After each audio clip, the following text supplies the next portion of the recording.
കോൺഗ്രസുകാരും ഉമ്മൻചാണ്ടിയുടെ ഫ്ലക്സ് കീറുകയോ കത്തിക്കുകയോ ചെയ്യില്ലെന്ന് ചാണ്ടി ഉമ്മൻ. അങ്ങനെ ചെയ്യുന്നവർ കോൺഗ്രസുകാരല്ല. പുറത്ത് പ്രകടനം നടത്തുന്ന കോൺഗ്രസുകാർ സംയമനം പാലിച്ചില്ലെങ്കിൽ ഇതിനെ മറ്റുള്ളവർ മുതലെടുക്കുമെന്നും ചാണ്ടി ഉമ്മൻ പറഞ്ഞു. കോൺഗ്രസുകാരും ഉമ്മൻചാണ്ടിയുടെ ഫ്ലക്സ് കീറുകയോ കത്തിക്കുകയോ ചെയ്യത്തില്ല, അല്ലെങ്കിൽ അവർ കോൺഗ്രസുകാരല്ല. ഇപ്പം ഓരോന്നോരോന്നായി പുറത്തു വരിക. ഇത് എനിക്ക് പ്രകടനങ്ങളും അതേപോലെ പ്രശ്നങ്ങൾ നടത്തുന്നവർ പറയാനുള്ളത്, ഇപ്പം സമ്മേളനം നമ്മൾ പാലിച്ചില്ലെങ്കിൽ ഇതിൽ മുതലെടുക്കാൻ ആളുണ്ട്.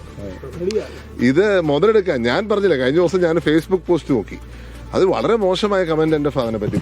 പെട്ടെന്ന് നോക്കുമ്പോൾ ഒരാൾ കമൻറ്റ് ചെയ്തിരിക്കുന്നു, പക്ഷെ പിന്നെ നമ്മൾ നോക്കുമ്പോഴാണ് അതേ മറ്റൊരു പാർട്ടിക്കാരനാണ്. ഞാൻ പാർട്ടിയുടെ പേര് പറഞ്ഞിട്ടുണ്ട്. പക്ഷെ എല്ലാവരും അങ്ങനെയല്ല, എല്ലാ പാർട്ടിക്കാരും അങ്ങനെയല്ല.